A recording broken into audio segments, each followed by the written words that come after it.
My parents moved to the U.S. from China when I, 28 male, was 6. They quickly befriended another Chinese couple once they arrived. The other couple had a son, David, my age, and we also became friends. I had a typical Asian childhood. There was immense pressure put on me to earn top grades and get into a top-ranked college. Like many other Asian kids, I took violin lessons and started prepping for the SAT in middle school. To make everything worse, David was always slightly better than me at academics and violin. "Why can't you be more like David?" was a phrase I heard hundreds of times. As college decisions came in during my senior year of high school, David was accepted at Harvard, MIT, and many other top schools. I was rejected everywhere except for my safety school. As a result, Mom broke down crying every day because I was a failure in her eyes, and Dad called me a disgrace because he spent so much of his hard-earned money on my violin lessons, SAT prep, and college counseling, and I only had an XYZ state university acceptance to show for it. My parents then decided that I was untrustworthy of my college fund and used it to go on a cruise because they deserved something nice after wasting 18 years of effort on a disappointment. I went no contact with my parents when I started college. College was hard. I worked nearly full-time to afford rent, and even then, I had to take out loans for tuition. It took me longer than usual to graduate, but I did it, and I'm currently working as a software engineer at an insurance company. I make less than someone who works in big tech, but I'm doing okay. Meanwhile, David graduated from MIT and Harvard Medical School, and he's currently in a neurosurgery residency. About a year ago, my parents told me that they wanted to reconcile. They apologized for what they put me through in high school and offered to pay off my student loans, $30K. I accepted their offer, and for the past year, I truly believed that our relationship was improving. David recently got engaged. Both my parents and I were invited to the engagement party. There, my dad told David's parents that they were lucky because they raised a son who could soon buy them luxury cars and first-class plane tickets to China. My mom then said, "We weren't as lucky, unfortunately." I almost lost it then and there, but I held it in. When we got back to my parents' house, I completely lost it, saying that they had no right to compare me to David when they hung me out to dry in college, while David could just focus solely on school since his parents paid for everything: tuition, rent, and food. I could have gone to medical school if I received the same support that David did. I soon realized that I was not a superhuman who could juggle working nearly full-time, getting enough sleep, and earning A's in pre-med classes. And the only disappointments and disgraces in the family were them, because they only cared about material things and prestige. Well, my friends and I were born 3 weeks apart. Our parents are the same age and went to university and grad school together. My parents have compared us all my life, and it's, "You can't take criticism," if I talk back about it. However, if I compare their parenting to their best friends, "You're such a disrespectful son." He went to the Ivy League. I went to a state school. He works on Wall Street, and I work in sales. We make about the same income, but my parents still consider me a disappointment. Yet, they wonder why I'm no contact. You'll feel a lot better once you cut that toxicity out of your life. Accept the loan repayment as the most you'll ever get from them. Money is all they value, and that's what they give you. It's payment for your pain and suffering. If they want a real relationship, they'll have to earn it. You are not the idiot. Wow, I never understood parents who choose to put their children down, especially in front of them and other people. Don't deserve a college fund because they didn't get into an Ivy League school? That's cruel. And with the assumption about David and his ability to buy his parents luxury things means they think of the kids as an investment. Like, if I pay for them to have these lessons and make sure that they're smart and successful, they'll be able to buy me these kinds of things and give me bragging rights. That's not love. There are many paths to success, not just the one your parents want. I go no contact again. A little under 5 years ago, I, 48 male, divorced my ex-wife, Denise, 46. We have a daughter named Emily, teen, and although she primarily lives with Denise, I'm still very much a part of her life. Emily and I had a very strong relationship until last year when I started dating my fiancée, Adriana, female 33. Adriana and I had very different lives before we started dating. While I work as a corporate executive, Adriana is a single mother with 2 kids, a female teen and a preteen male, and she works as a secretary at my company, different departments, so our relationship's completely above board. Because her kid's father isn't in the picture, I've begun to step up a little with her kids to take care of them, though this hasn't impacted my relationship with Emily. However, both Denise and Emily dislike Adriana, as Denise thinks she's loose, while Emily thinks that she's after my, and by extension, her money. The age gap probably plays into this heavily. Also, Emily doesn't interact with Adriana's kids, ignoring them completely when they're in the same place. After Adriana and I got engaged last month, I pulled Emily aside and told her that I wanted her to have some sort of relationship with Raquel, Adriana's daughter. I understand her son is not interacting as much, as she's twice his age, and they have little in common, but Raquel looks up to Emily, despite how she treats her. I told her that she didn't have to be a big sister or even a friend to Raquel, but I thought they'd benefit from talking to one another. Emily refused and walked off after that, claiming she wanted nothing to do with that gold digger's kids. I don't plan to force Emily to do anything she doesn't want to, but I still think she's being unnecessarily cruel. Edit. I go to all her soccer games and try to meet her for lunch or dinner once a week. You are the idiot. You've been dating your fiancé for a year, got engaged, and threw everyone together. And you're surprised as to why your daughter thinks this is rushed? For all she knows, you've been having an affair with a work colleague for years and pretended this is new. To her, this new fiancé can be a homewrecker. Well-off man gets engaged after only a year to a woman 15 years his junior who works in his company, but in a different department, so it's totally not sus. I think she's pregnant too. Makes sense why it's rushed and why he's pushing the relationship. He wants to make sure that the new baby has a happy family to be born into. Ding, ding, ding. I think your idea fills in the missing square on the bingo card. A tale as old as time. Never ends with a happily ever after. You are the idiot. Your daughter's well within her right not to have anything to do with those kids. It's gross of you to force it after she's made it clear she doesn't want one.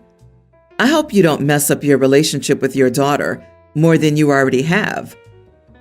I do want to point out that going to her games, where she's playing and can't interact with you, and trying to have dinner once a week is nowhere near the same amount of time she got while sharing a home with you. I'm guessing your daughter didn't kick up a fuss about your relationship before Family 2.0 because she got all your family's attention. But now it's not even that it'll be split, but you will for sure be a more present father to someone else's kids when what you've described your current relationship as is what my kids have with their grandparents. I don't know. I don't think it's the fiancé. It's you, my guy.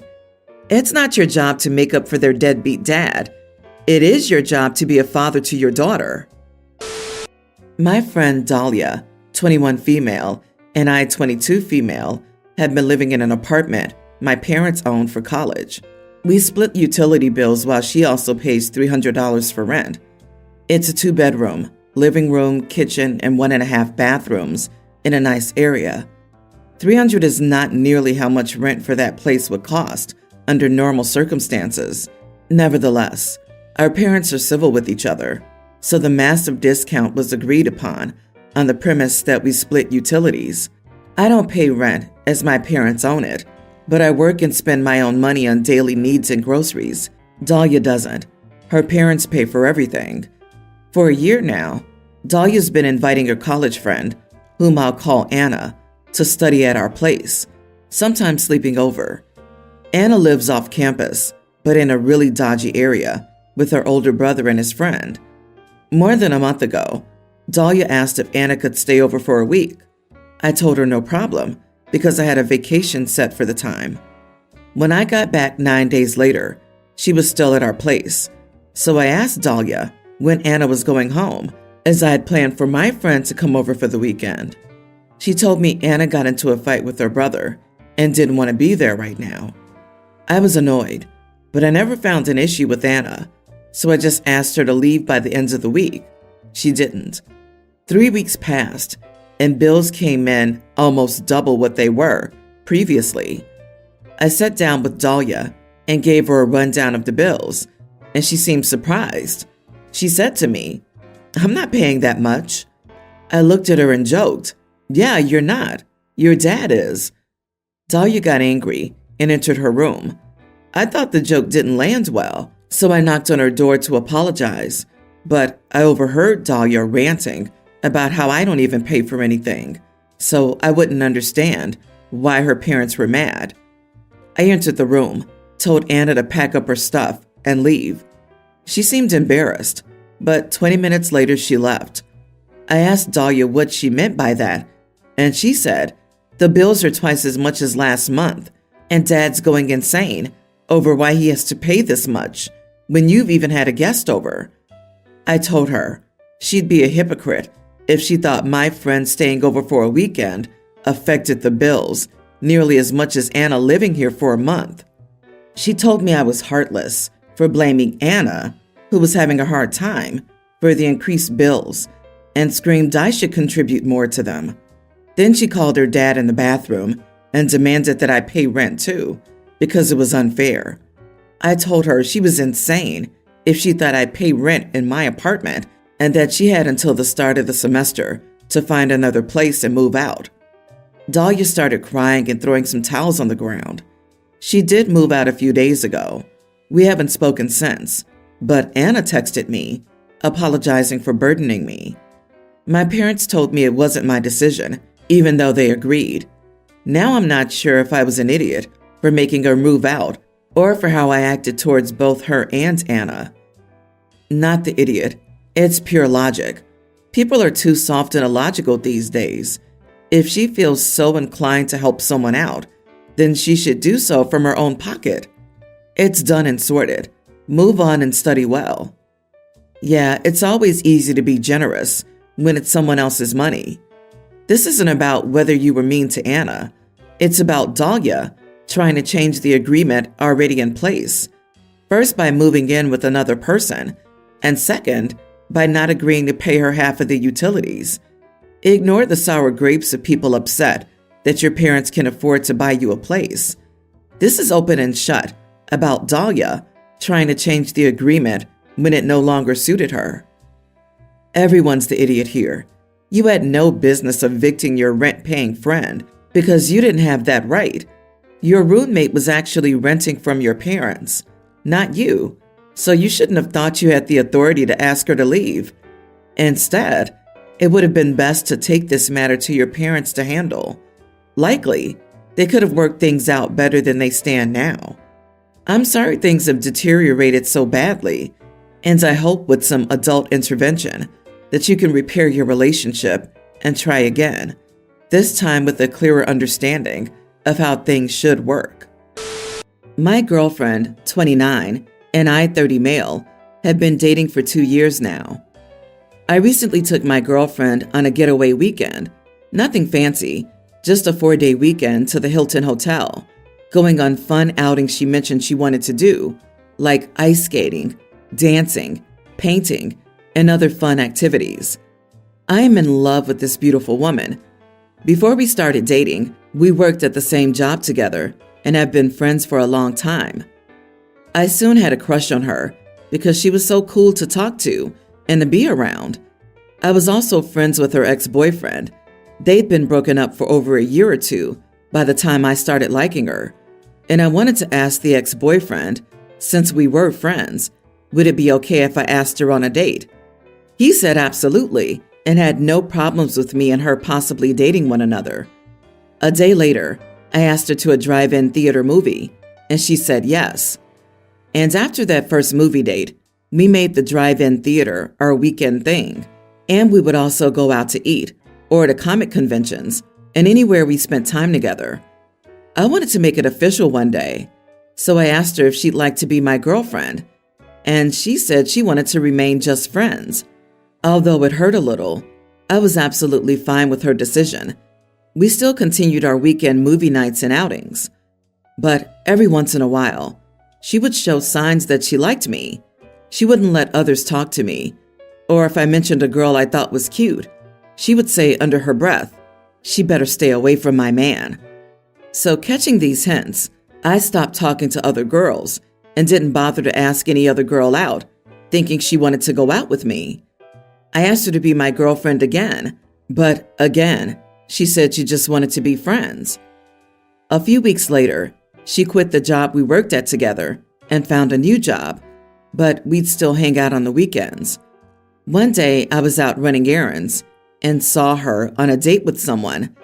I didn't approach them, of course, but I have a rule not to go out to movies or any other date-like activities with a girl who has a boyfriend or is dating in respect for the boyfriend. So I stopped inviting her to our weekend hangouts without telling her why. She didn't mind because her attention was on this other guy. I wanted to give her and the guy I thought she was dating their space. 3 months passed of us not texting or hanging out, and out of the blue, she texted me, asking if we could hang out and catch up and chat. I said yes, of course, and we did.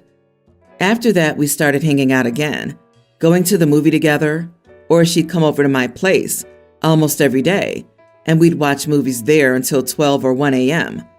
And once again, she would drop hints that she liked me, but I wasn't going to ask her out a third time, just in case I was wrong.